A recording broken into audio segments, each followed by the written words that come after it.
बातमी मागील बातमी शोधणाऱ्या आपल्या रायगड यशोभूमी न्यूज चॅनलला सबस्क्राईब करा आणि बेल आयकॉनला क्लिक करा. जय हिंद, जय महाराष्ट्र. आपण जिल्हा परिषद निवडणुकीसाठी उभे आहात. पर्यावरणवादी नेता म्हणून आपली ओळख आहे. आपण निवडून आल्यानंतर पर्यावरणाबाबत विशेष काय कराल?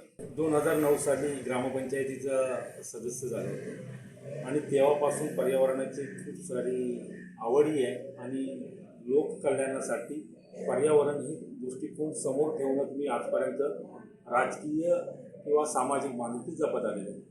सर्वात सांगायचं झालं तर 2009 ते 2013 हा ग्रामपंचायतीचा माझा प्रवास होता. त्याच्यात पूरक ग्रामपंचायती शासनाच्या ज्या नियमावलीनुसार जे ग्रामपंचायतीला जे शासनाने आदेश दिले की 500 झाडं लावली पाहिजे, 1000 झाडे लावली पाहिजे, या पद्धतीने आम्ही झाडं लावत आलो शासनाच्या आदेशानुसार.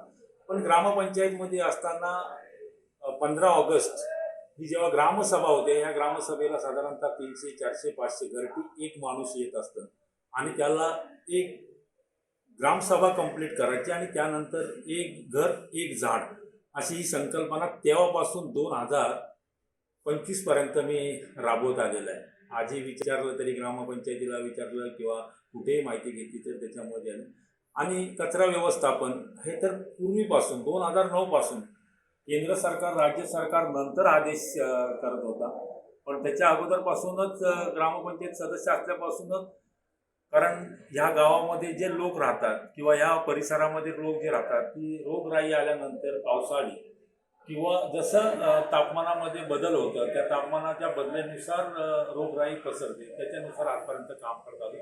आणि आता तर फार मोठी पर्यटक इकडे येत असतात आणि त्यांचा तर कचऱ्याची समस्या आमच्याकडे वाढत चालली. तर कचऱ्याच्या बाबतीमध्ये त्याचा तर ठोस भूमिका स्वच्छता जिल्हा परिषद स्वच्छता अभियानाच्या अंतर्गत किंवा तिथे असणाऱ्या ज्या गोष्टी जिल्हा परिषदेच्या माध्यमातून स्वच्छतेच्यासाठी जे काय फंडिंग्स असतं ते इथं या जिल्हा परिषदेला रायगड जिल्हा परिषद देत असते आणि त्याच्या माध्यमातून आजपर्यंत मी त्या वेळेला समाज कल्याण सभापती असेल किंवा जिल्हा परिषद सदस्य असेल त्या वेळेला करत आहे. पकड असणारी अशी आपली ओळख आहे, म्हणजे अधिकाऱ्यांवर वचक आणि कामे करून घेणारे. जिल्हा परिषदेचा आपल्याला दांडगा अनुभव आहे. पुन्हा आपण निवडणुकीला उभे राहिलात.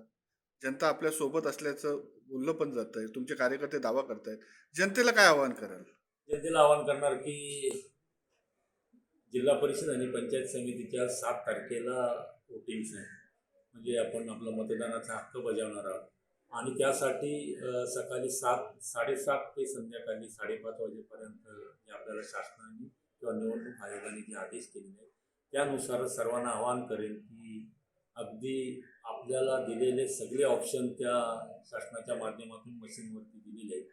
मग त्यातून कोणता घ्यायचा नाही घ्यायचा ह्या तर गोष्टी आहेतच, कारण संविधानिक आपण सगळे लोक आहोत आणि संविधानाचा अधिकार दिलेला आहे आपल्याला. त्याच्यामुळे आपण सकाळी 7:30 ते 5:30 वाजेपर्यंत एक लोकप्रतिनिधी बनताना आपला हक्क बजावायचा आहे. आणि त्याचबरोबर मलाही विश्वास आहे जनतेवरती, कारण 2 टाईम जिल्हा परिषदेचा समाज कल्याण विभागाचं काम बघितलं, जिल्हा परिषदेचं काम बघितलं, ग्रामपंचायतीचं काम बघितलं. हाच विश्वास घेऊन विधानसभा लढलो होतो. विधानसभेमध्ये देखील 33,500 मला मतदान झालं होतं. ह्या जिल्हा परिषद गटामध्ये दोन्ही उमेदवारांच्या अगेन्स्ट मला 2,500 आणि